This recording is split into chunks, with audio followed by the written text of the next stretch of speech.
Então, o mapa de calor, tá? Ele é bastante útil quando a gente quer comparar, como eu comentei, duas variáveis categóricas e como uma terceira variável numérica se comporta em relação ao encontro, né? Ou à intersecção, na intersecção dessas duas variáveis. Aqui nós temos uma matriz, né? A matriz por região, ela contém esse formato de dados aqui, ó. Eu tenho mês, né? Aqui na primeira linha, na primeira coluna, e uma coluna para cada região com a quantidade de casos naquele mês. Então, aqui eu estou fazendo uma intersecção da variável categórica, né, mês, com a variável categórica região, e no encontro delas eu estou colocando uma variável numérica, tá bom? Então, quando eu tenho algo dessa forma aqui poderia ser qualquer tipo de variável categórica. Imagina que eu esteja analisando salário de pessoas. E eu quero comparar a intensidade da média, a média salarial, por exemplo, por faixa de idade e, por exemplo, faixa de tempo na empresa. Eu posso entender onde os salários são mais altos no cruzamento dessas duas variáveis, tá? Ok? Ou então eu posso colocar aqui uma variável, né, que poderia ser uma quantidade X de profissões, ok? Versus uma outra variável aqui, nível de formação, e comparar a média salarial entre quando essas coisas acontecem, por exemplo, sei lá, aqui temos médico, um médico com 10 anos de formação, quanto ele ganha? Com 20 anos de formação, quanto ganha? Com 30, assim por diante. Ou seja, sempre que eu quiser comparar duas e visualmente ver a intensidade de uma métrica no encontro delas, eu posso usar mapa de calor, tá? O mapa de calor, ele utiliza um recurso do Matplot chamado Image Show. Ele serve para você trabalhar, plotar imagens também, tá? No caso desse Image Show, se você passar uma planilha, uma matriz como essa, eu não vou poder passar para ele essa aqui, essa data, nem essa variável categórica. Você passa apenas os dados numéricos aqui, esse conjunto de dados. De acordo com a intensidade disso aqui, ele vai calcular um valor entre 0 e 100, normalizado aqui, e vai usar, naquele mapa de calor, uma cor para representar a intensidade desse número, tá? Então, aqui eu estou usando esse Image Show para poder plotar essa matriz. Mas observa que eu peguei sem os valores das variáveis, né, que estão na primeira coluna e na segunda coluna.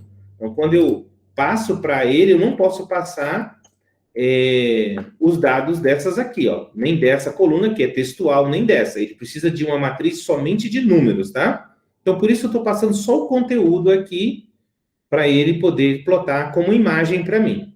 Então, ele vai fazer uma matriz com quantas células tiverem aqui, comparando linhas e colunas, e vai colorir com a intensidade comparativa desse número em relação ao maior número, tá? O maior número vai ser 100%, o menor número vai ser 0, e a variação entre esse menor e maior, ele vai graduar uma nota para cada um dos valores da matriz, tá ok? Então, quando eu pego aqui, né, a partir da coluna 1 até o final e a partir da linha 1 até o final, eu retorno esse conjunto aqui. É isso aqui que eu estou passando para dentro do mapa aqui, né, dados Covid região. Tá? E quando eu chamo ele aqui, ó, convertido para inteiro, porque tem que ser números, usando o método ImageShow, tá? Ele vai fazer essa tradução em um mapa de calor. Aqui o que eu estou fazendo é setando, tá, os labels, né, para o eixo X e Y, para refletir cada uma das regiões e cada um dos meses, tá? Então, aqui, olha só, ele desenha, nesse caso aqui, um quadro para cada encontro da variável mês e ano, tá? E para cada um deles, ele vai pintar o valor, a cor, o quadrado aqui, de acordo com a intensidade do valor dessa matriz. Tá? Então, nesse caso aqui, para a gente observar quando foi o pior momento da Covid no Brasil, e em qual região foi. Então, você observa aqui que basta olhar que foi nesse período aqui, ó, né? Mês de junho e julho, em São Paulo, foi o pico da Covid. É o momento mais escuro, tá? Aqui eu estou usando um mapa de cor invertido. Então, porque o mapa de cor, para calor, o vermelho é o que é o que deve chamar a atenção. Mas você vê que eu passei o magma R, né? O magma que é o reverso. Se eu passar só o magma, onde tiver vermelho é que é crítico, tá? Essa é a lógica do magma, né? Então, aqui, ó, onde tiver mais com a cor, né? Aqui seria o pior, tá? Essa lógica dele aqui. Mais escuro, menos pior. E aqui seria o caso mais grave. Mas, para mim, nesse caso, o reverso fica mais intuitivo. Por isso, eu usei o mapa de calor reverso, tá ok? E coloquei aqui. Então, como é que ele fez isso, tá? Ele pegou esse valor, por exemplo, aqui, 0, e aí ele pegou o correspondente a 0 do magma R. Mas quando ele pegou o 22, ele não pegou a posição 22 do magma R. Ele normalizou 22 em relação ao range entre 0 e o maior caso, para dar um número entre 0 e 100 para essa posição, tá? Ok? E o lugar que tiver o maior número recebeu 100 como nota, e por isso ele ficou preto aqui, como a cor mais intensa. Tá? Aqui, eu fiz uma por região, mas é possível, por exemplo, plotar por estado, né?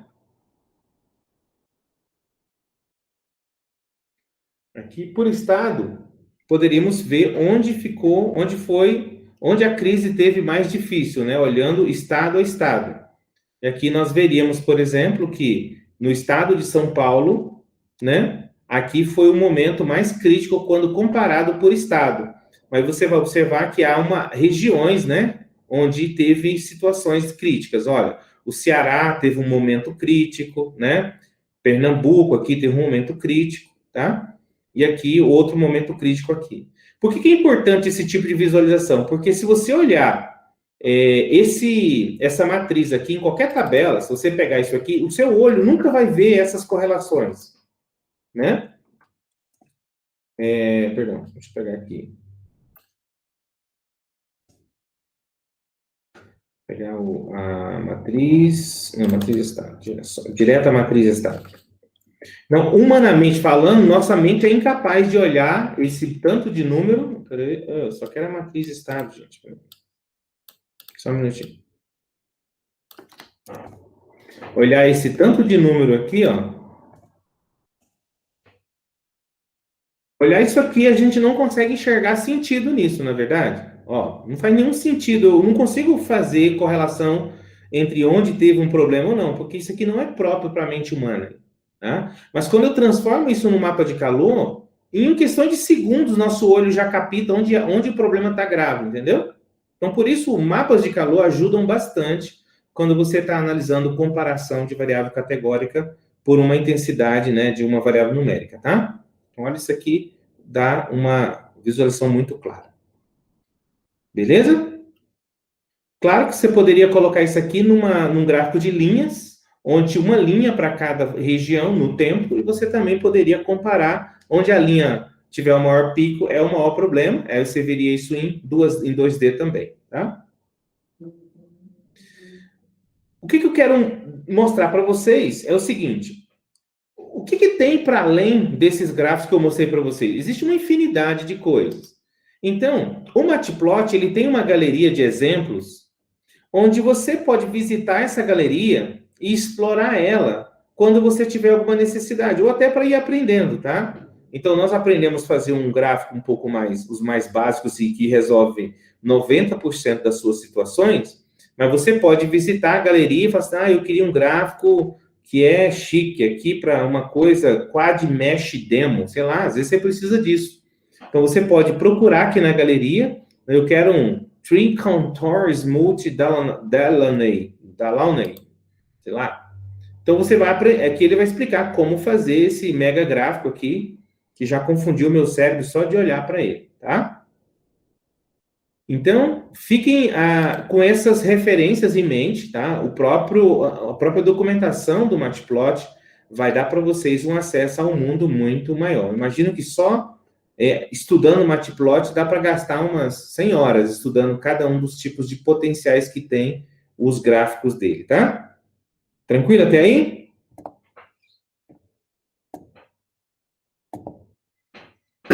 Ok.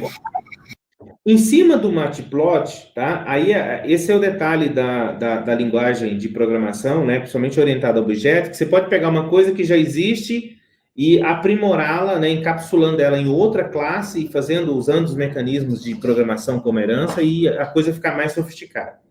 Então, existe uma outra biblioteca que se chama Seaborn, tá? Essa Seaborn, ela é uma biblioteca para visualização estatística, né? De dados, né? E ela é construída com base no Matplotlib, tá? Então, ela opera junto com o Matplotlib, mas ela produz gráficos específicos. Ela tem uma série de conjuntos de gráficos estatísticos, né? E com um visual também muito atrativo, tá? Que vocês poderão utilizar. Eu vou mostrar para vocês como fazer os mesmos gráficos que nós fizemos no Matplotlib, usando o pacote PyPlot, como fazê-los usando o Seaborn, para vocês conectar uma coisa com a outra, mas igualmente, se você estiver precisando de uma coisa mais sofisticada do que isso, tem a galeria, e você pode escolher, por exemplo, eu quero um violin plot que me mostra ao mesmo tempo, né, a curva de distribuição de frequência com a média, mediana, né, aqui direitinho para várias, onde eu consigo enxergar o comportamento de distribuição de valores de várias categorias diferentes. Você pode usar. Eu quero um box plot. Eu quero aqui, que esse aqui que me dá 5 medidas estatísticas num lugar só, né? Primeiro quartil, terceiro, último, mínimo, máximo, primeiro quartil, mediana, terceiro quartil, e aí aqui o quartil superior, me dá aqui também um xizinho, ele põe um xizinho que é a média, e assim por diante, tá? Ele já detecta outliers também, então você pode estar aprofundando em cada um desses tipos de objeto, tá? Então, vamos lá. Esses mesmos que nós fizemos, linha, dispersão, né, barra, histograma, pizza, como é que nós faríamos ele usando o Seaborn? Vocês vão ver que é muito similar, só que eu vou chamar esse pacote, além de eu chamar o PyPlot, você faz o import do Seaborn também, ok? Aí esse padrão você pode utilizar, porque assim como o PyPlot é importado SPLT, o padrão que se usa também é usar import Seaborn as SNS, e aí você chama os métodos dele de criação de gráfico a partir do SNS ponto alguma coisa, tá? Então, usa esse padrão, facilita bastante. Até quando você for buscar ajuda na comunidade, como todo mundo usa isso aqui, você pode chamar SNS ponto alguma coisa, já te ajuda a achar alguém que passou pelo mesmo problema que você está querendo resolver. Então, igualmente, aqui eu estou pegando o array Total Brasil, aqui eu estou pegando, né, o mês, por coluna 0, e aqui estou pegando a coluna 1, que é a quantidade de casos, convertendo para inteiro e dividindo por 1000 casos. Então, está em milhares, tá? Só. Agora, olha a diferença. Ao invés de eu fazer, como no Pandas, que era PLT plot, tá? Aqui eu tenho que dizer que é um line plot. Ok? Quando você fala isso aqui, então você vai chamar um método exclusivo do Seaborn para imprimir gráficos de linha, tá? Então, SNS line plot, aí você passa o eixo X, os valores aqui dos meses, né? No caso Y, os valores dos casos. A mesma lógica de marcador, no parâmetro é o mesmo, marker e line style, né? Você pode passar, e aí ele desenha, plinta o gráfico normalmente para você. Aqui, observa que eu estou chamando o SNS para desenhar o gráfico, mas estou usando o PLT para configurar aqui todo o gráfico, porque eles são construídos um sobre o outro. Então, o que você chama aqui no PLT opera normalmente, mesmo você tendo criado o gráfico usando um SNS, tá? Porque ele constrói em cima do PyPlot. Ele usa os métodos do PyPlot, inclusive compartilha suas variáveis, tá? De memória.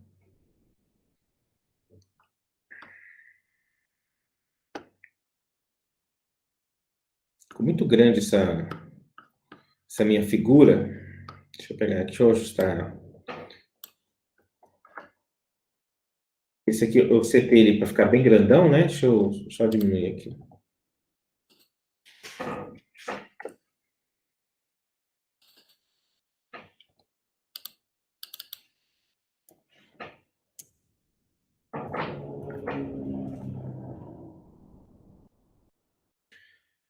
Ok. Para fazer um gráfico de barras, né, você vai chamar bar plot, né?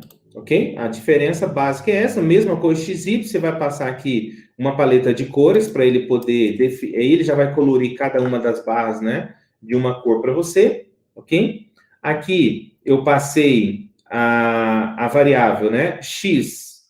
Eu peguei o x aqui, passando o y, tá? Aqui eu vou mostrar. Se eu passar o x, que é uma variável categórica, tá? E o y, uma variável numérica, ele já vai produzir o gráfico, né? De barras verticais aqui, tá vendo? Porque ele percebeu que a variável categórica fica muito melhor aqui do que aqui. Então, por isso, ele desenhou já, para mim, dessa forma. Mas se eu indicar o contrário, se eu falar que o x, para mim, é uma categórica, que era o caso os meses, ele inverte a posição do gráfico, tá? Então, aqui, ó, eu passei x, que é a quantidade de meses, tá? Os meses. Perdão, x as regiões e y os valores, ele fez na vertical. Se você inverter isso aqui, ele vai entender que ele vai escolher que é melhor fazer o gráfico na horizontal. O que eu fiz aqui? Faltou a vírgula, né? Aí ele faz dessa maneira, tá? Lembrando, na hora que eu imprimi o gráfico de barras lá em cima, eu não me preocupei em ordenar as colunas, né? Então, se você ver aqui, ó, nós fizemos o gráfico de barras sem ordenar, mas nunca façam isso, tá? Hoje eu vi uma apresentação dentro de um órgão, né, importante do governo, uma apresentação muito importante feita com esse erro aqui, tá? Esse gráfico aqui, ele está muito mal feito, por quê? Porque se eu tenho uma barra baixa, uma alta, uma baixa, uma alta, uma baixa, uma alta, a minha mente não consegue comparar elas facilmente, tá? A gente aqui ainda tem poucas, mas se tivesse várias variações dessa, a minha mente já não sabe mais o que fazer com isso.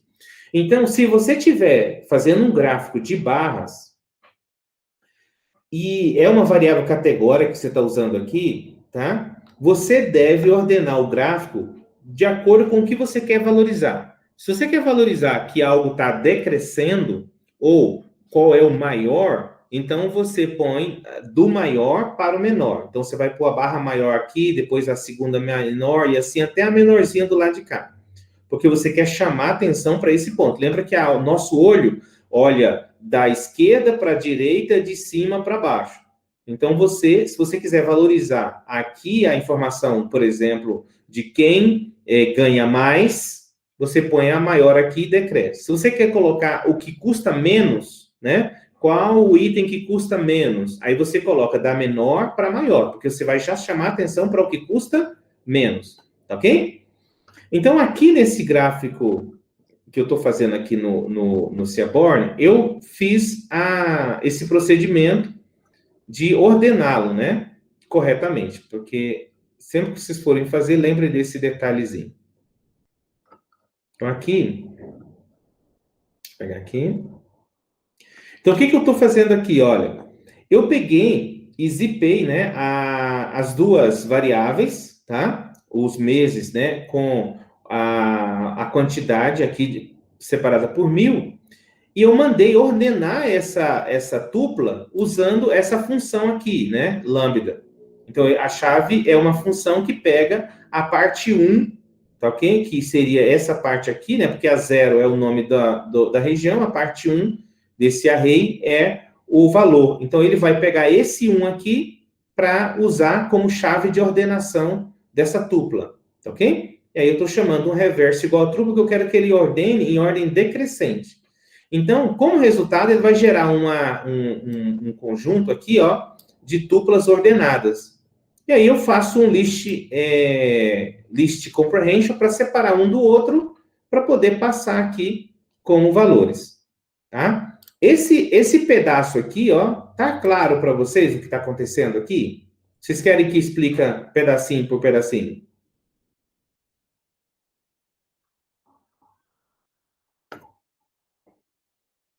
Tá claro? Deu para entender. Então, beleza. Então, esse aqui, tá vendo como é muito melhor de ler? Eu já sei que o Sudeste é o pior caso, seguido do Nordeste, do Sul, do Norte. E eu sei que Norte e Centro-Oeste é a mesma coisa, com mínimas diferenças. Isso aqui eu consigo perceber, mesmo sendo mínima, que há uma diferença entre as duas, porque é barra. Se fosse uma pizza, já era. Ninguém conseguia enxergar isso aqui numa pizza, tá? Então, o quão diferente esses dois são, eu consigo perceber que há um pouco maior aqui, né? E aqui é um pouquinho maior, tá? Ok? Se você quiser imprimir mais de um gráfico, isso aqui é uma coisa interessante, olha só. Quando a gente chamou lá na impressão do gráfico usando o Matplot em múltiplos gráficos, a gente já chamou assim, ó, PIplot, né? Passamos a quantas linhas e colunas que a gente quer e já passamos aqui o parâmetro, tá? De que índice é aquele gráfico, se ele é o gráfico 1, se ele é o gráfico 2 e assim por diante, né? Nós passamos dessa forma aqui, tá?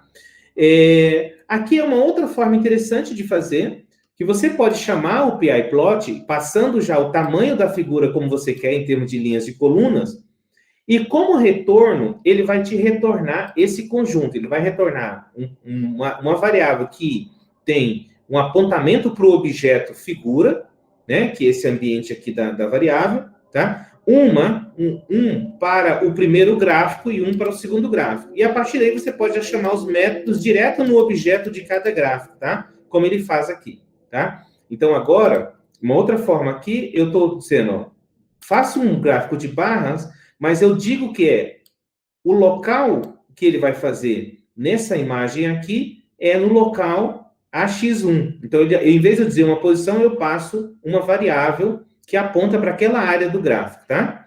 E aqui, por exemplo, eu estou passando o AX2, que é a segunda parte do gráfico, ele vai desenhar naquele ponto do gráfico, tá? Então, essa variável do Matplot, que é subplot, ela retorna sempre isso aqui, tá? Tranquilo? Então, você pode usar as variáveis de retorno dela para fazer isso.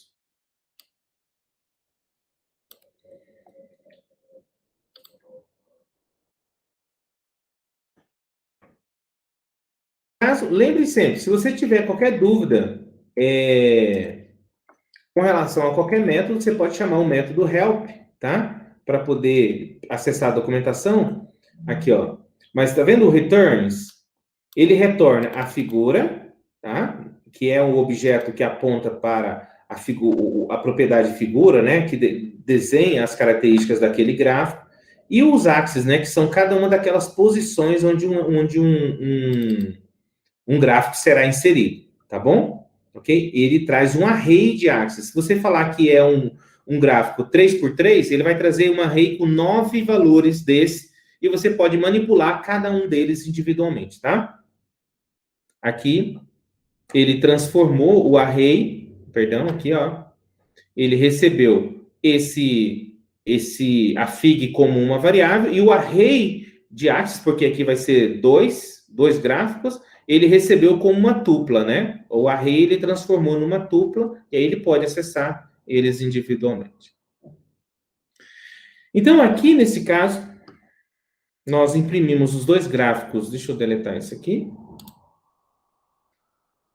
Os dois gráficos na mesma figura, um na forma vertical e um na forma horizontal. Aqui, para indicar a forma horizontal, também posso usar esse parâmetro aqui, tá? Ok? Eu passei aqui uma orientação horizontal também, ele pode ser utilizado. Vamos lá. Para fazer um gráfico de pizza, ele utiliza o mesmo comando, né? Então, aqui, nós estamos importando... Não, isso aqui é um matplot normal. Isso aqui acabou que é um exemplo matplot. Não é nenhum Seaborn, tá? Eu acabei colando um exemplo aqui, mas isso aqui é só uma forma diferente de fazer o gráfico de pizza, com a opção de fazer de recortar aqui e transformar ele num gráfico de donuts, usando o Edge de Properties, tá? Então, se você fizer um gráfico de pizza no Matplot, no PyPlot, e você quiser fazer não essa versão, mas essa versão, você pode usar esse parâmetro aqui, ó, tá? WEdgeProps, para poder recortar o núcleo dele aqui. E quanto mais você recortar, maior fica essa bolinha branca aqui, tá bom? Esse aqui é pior do que esse aqui, vocês sabiam? Porque se aqui é difícil comparar essas duas fatias, quando eu tiro uma parte aqui no início, fica muito mais difícil comparar assim. Então, evitem o máximo, tá? Aqui sim. Para fazer o gráficos de dispersão, o Matplot, ele utiliza, o Seaborn utiliza também, não o método scatter, mas scatter plot. É bar plot, né? Então, scatter plot.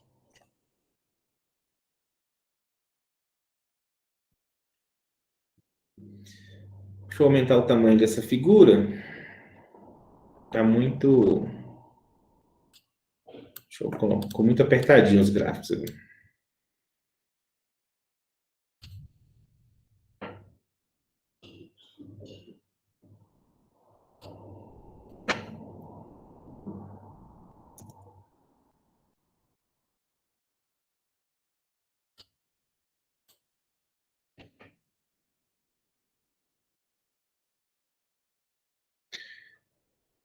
Então, aqui ele vai usar o método, separar aqui para ficar mais fácil disso. Aqui não, é só a parte dos dados, né? Aqui eu estou pegando 3 arrays, né? A variável 1, que é a quantidade, né, de casos, estou aplicando um log nela para aproximar um pouco as distâncias entre os pontos. Aqui eu estou pegando a quantidade de óbitos, também aplicando um log. E eu estou pegando aqui as colunas totais para gerar um label, ok? Esse label a gente vai utilizar para dar nome a cada uma das bolinhas aqui, tá? No gráfico, usando o Seaborn. Então, basicamente, ele está fazendo a mesma coisa, criando os subplots, e para cada um desses axes aqui, ele vai desenhar um gráfico, tá? Então, aqui no primeiro, a gente está desenhando um scatter plot, né? De casos versus, né, óbitos, ok? E aqui no axis 1, ok? Esse primeiro gráfico aqui, ok? E aqui eu estou desenhando o outro, só que aqui eu vou usar um recurso adicional que o Seaborn traz, que é o desenho da linha de correlação, tá? Então, aqui eu desenhei o gráfico, coloquei um título, tá ok? Aqui nós estamos setando o título direto no Axis, tá? No Axis 17Y label, muda um pouquinho, né? Em vez de PLT, X label, Y label, eu estou setando, eu estou chamando o método do Axis, né? Setando o valor diretamente, tá? Outra forma. Nesse caso aqui, olha, nós estamos fazendo um for para cada um daquele, aqui eu zipei os labels com X e o Y, e para cada encontro de X e Y, nós estamos inserindo um objeto do tipo annotated, que é justamente o valor desse estado aqui, ó, né? A sigla do estado do lado da bolinha, tá? Então, esse for, ele serve para isso. Estou usando o axis, o método annotate dele, para desenhar o texto ali naquele ponto, tá? Aqui, a partir daquele ponto, ele ajusta 5 para mais, 5 para menos aqui, né? De acordo com a posição que você quer aqui. Então, ele adiantou 5 aqui, né? Para poder gerar uma posição melhor, para ele não ficar em cima da bolinha, tá? Aqui nós estamos fazendo o segundo. Esse segundo, eu, em vez de chamar um scatter plot, eu chamei um outro chamado, né, regplot, que ele faz o scatter já com uma regressão linear para tentar escrever a linha de relação, de correlação entre eles, tá? São duas formas. O matplot não tem esse método, isso aqui é um método criado no Seaborn sobre o matplot, tá? Então aqui é a mesma coisa, estou só setando o nome dos eixos, e estou anotando também, colocando os labels aqui de cada um dos pontinhos usando esse for, tá bom? E aqui mostrando o gráfico. Então, aqui é o método scatterplot e esse aqui é o regplot, desenhando já a correlação aqui entre elas, tá? É muito útil quando você quer avaliar se duas variáveis são correlacionadas ou quer demonstrar alguma dependência entre elas, tá?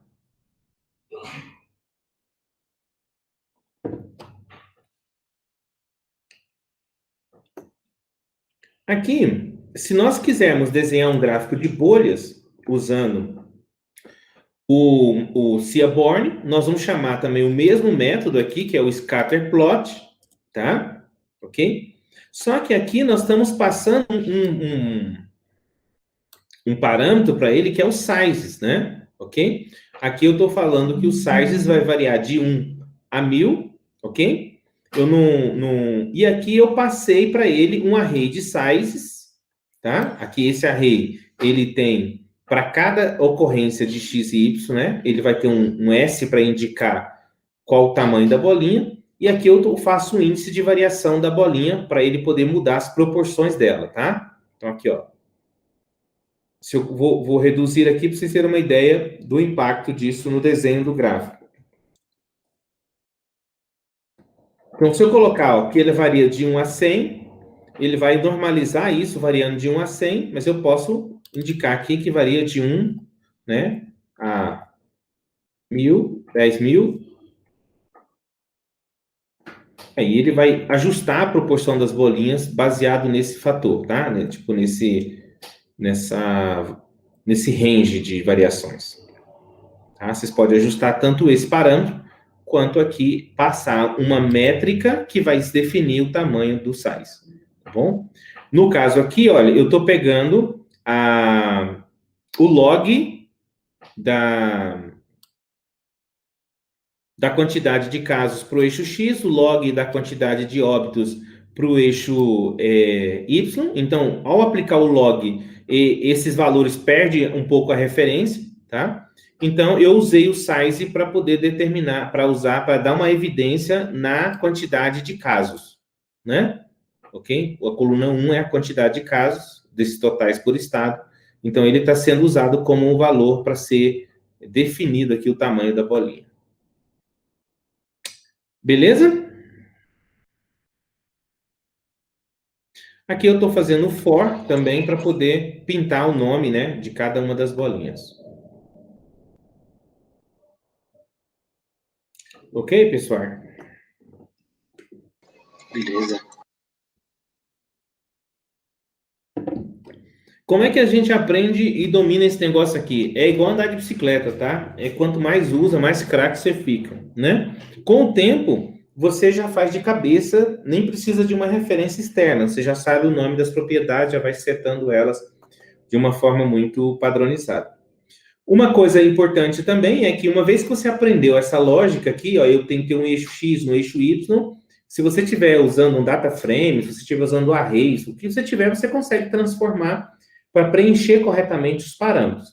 Isso aqui, na verdade, é um modelo, né? E esse modelo, vocês vão trabalhar em análise de dados com a ideia de modelo para todo lado.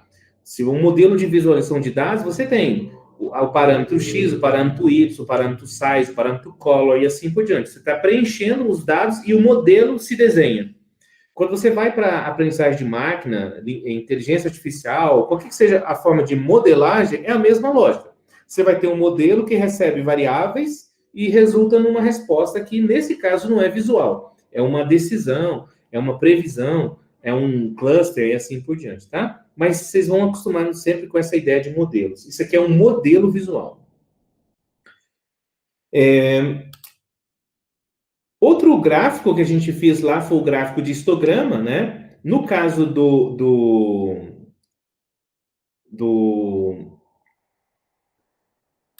PI plot, nós chamamos a função, como é que foi o nome dela? Ist, né? Vou pegar aqui, o nome dela foi ist. Cadê? Aqui. Nós usamos o ist, né? Nesse aqui, no Seaborn, ele chama distplot, tá? Que é um de distribuição. Né? Então, ele tem um nome de SNS distplot, né? Que é distribuição plot, tá ok? Então, ele é o gráfico, ó, ele desenha, né? O gráfico de distribuição, ok? Então, aqui eu estou passando já o array de casos por 100 mil, já normalizados, né? Em 100 mil, em 100 mil milhares, 100 milhares, né? 100 milhares, isso. E aí eu estou usando, e ele desenhou o histograma para mim, né? É mais bonito do que o histograma padrão lá do do Matplotlib naturalmente. Os gráficos do Seaborn já nascem mais bonitos. Um pouco ajuste, ele já fica bonitão, tá?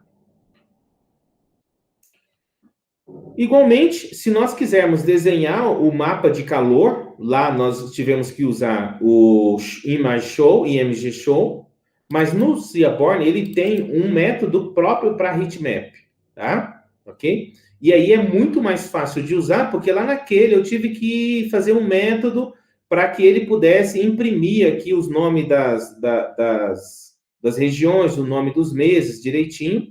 No caso do Seaborn, ele já faz isso para você.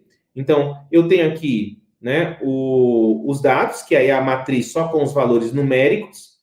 Eu tenho aqui a região, né, que é os labels dessa coluna de regiões. Um outro array com os nomes dos meses. E quando eu chamo o método do heatmap, eu já passo tudo, né? Aqui eu passei, ó, dados. Eu disse que o X stick labels vão ser os meses, ele vai escrever os meses aqui. Eu digo já para ele que o Y stick labels é regiões, ele já vai colocar o nome delas aqui, ok? E assim por diante. Eu posso setar os demais, chamar o show, ele já desenha esse lindo mapa de calor com muito menos esforço, tá bom? Então, naquele exemplo, a gente mostrou para vocês que é possível fazer no PyPlot, mas você sempre tem que procurar conhecer aí o que tem já pronto de modelos para você não reinventar a roda. Às vezes você tem um gasto de energia tremendo, mas já existe uma solução pronta. Tá? Então, no caso do Seaborn, ele tem na galeria dele um monte de gráficos muito sofisticados e já com uma excelente aparência. Então, se você for escolher, primeiro, dá uma olhada no Seaborn, se já tem um gráfico que você precisa. Se tem, você utiliza o modelo que está aqui, tá? Para você gerar o seu, ficar, já economizar esforço de embelezamento de gráfico ou de preenchimento de componente visual no gráfico, da força bruta, porque ele já tem pronto. Se você não achar aqui, dá uma olhada na galeria do próprio Matplotlib para ver se você já não acha uma forma já, ao que alguém já desenhou, melhor que atende a sua necessidade. Aí, se não achou, aí você vai lá e martela um dos modelos básicos até chegar no ponto que você quer, para ressaltar aquela informação que você quer valorizar. Tá bom? Então, aqui, o heatmap desenhou um belo aqui, mapa de calor para mim. Nesse caso aqui, ele está usando o mesmo... aqui está usando... heatmap, deixa eu usar aqui o FMTD. Vamos usar um outro padrão de cores aqui, né?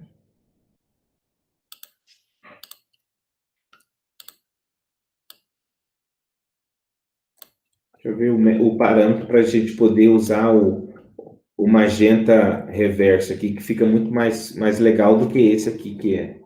Embora esse aqui tá mais aceso aqui do que aqui tá apagadinho, né? Eu gosto do outro que valoriza mais. Deixa eu pegar aqui. Então, vamos ver o parâmetro que a gente precisa setar.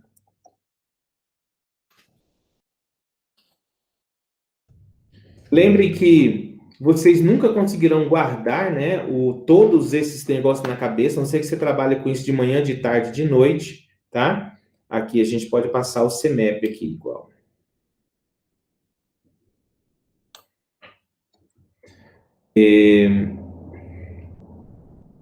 Então, aqui eu vou passar o CMAP para ele como parâmetro. Vamos ver aqui. Primeiro, passando aqui. Beleza. Mas aquele que nós usamos foi qual o nome? Qual era o nome dele? Vocês lembram? Era... Não lembro, não. Como é que é, gente? Magma, né? Magma.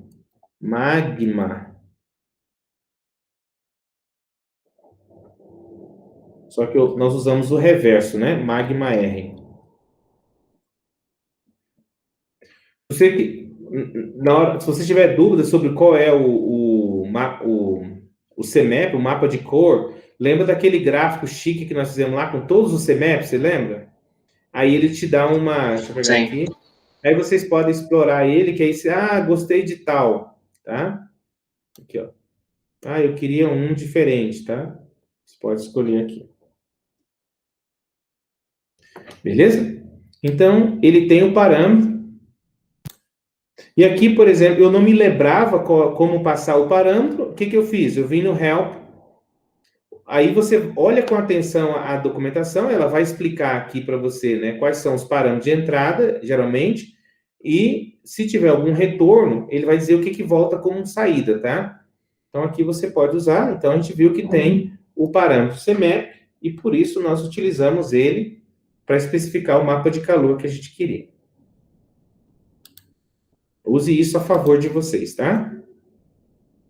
O mesmo mapa de calor agora aqui, printado por estados, tá? Aqui eu já tinha passado o Magma R, tá? Ele já fica muito mais bonito, com muito menos esforço. Ok? A gente olha aqui, você já vê, ó, São Paulo foi o pior caso aqui, né? E você detecta onde teve problemas. Tranquilo, pessoal? Beleza. Tá bom? Vou mandar para vocês esse material atualizado. Vou só colocar aqui o endereço do Seaborn também no rodapé.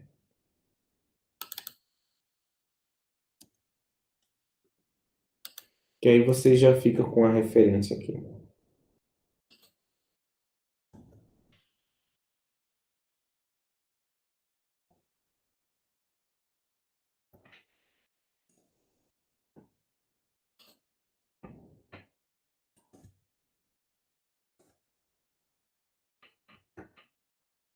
Opa.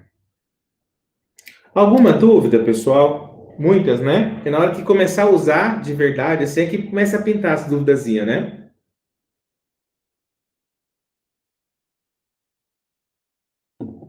Verdade.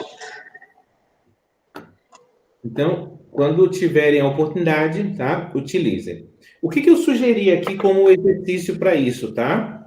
Então, eu coloquei aqui embaixo aqueles dados da tabela UF Cidades e Estados do IBGE, que tem várias variáveis, tá? Por estado, para que vocês possam experimentar ele aqui, fazendo um gráfico de barra, dispersão, bolha, barra horizontal. Coloquei 4 exercícios aqui básicos, só para vocês tentar fazer para fixar o conhecimento, tá bom? Beleza? Então, eu desejo um excelente final de semana para vocês. Ah, ô Rony, você falou alguma coisa? Não. É isso mesmo, tem que praticar muito. É verdade, é verdade. A prática vai fixar esse conhecimento, né, dos livros na nossa mente, e aí a gente vai ficando cada vez mais habilidoso, tá? Eu vou mandar agora para vocês esse material já no e-mail de vocês. E na semana que vem, a gente vai mudar de assunto, tá bom? Aí a gente já vai para o Panda. Eu vou abrir aqui o nosso cronograma. Deixa eu pegar aqui só o cronograma. Só para vocês terem uma ideia de como é que a gente está aqui. Deixa eu pegar aqui. NEF. Ué, cadê minha unidade D? Eu tenho... O cartão de memória do meu tablet não está aqui, onde está o cronograma. A gente tem, se eu não me engano, nós temos mais 3 semanas de aula, né? Ainda. Temos temos 3 semanas de aula, né? Se eu não me engano. O que a gente vai fazer? Na semana que vem, toda ela, nós já vamos trabalhar com Python. Então, nós temos 3 aulas nós teremos 4 aulas de pandas na semana que vem, tá? Eu acredito que vocês vai ter uma cobertura muito boa de pandas já. Pode ser que gaste mais, porque ele é bastante complexo. Né? Aí uma semana e meia de pandas. Aí nós vamos para outra parte, que é a parte de raspagem da web, para entrar aqui nisso, que é... Tá bom? Aqui, a gente vai conseguir cumprir todo o conteúdo do programa num nível de profundidade bom. Hein? Pessoal, deixa o feedback para mim da aula de hoje, tá? E desejo aí um excelente final de semana para vocês. Uma semana abençoadíssima, com toda sorte de bênçãos. Um bom descanso, boa diversão. William agora já pode beber, né? Depois da aula, né? Então, boa Não precisa de beber, não. Tudo de bom para vocês, viu? Vai descansar. Obrigado, professor, aí, pela aula. Foi muito bom. Um grande abraço. Um abraço.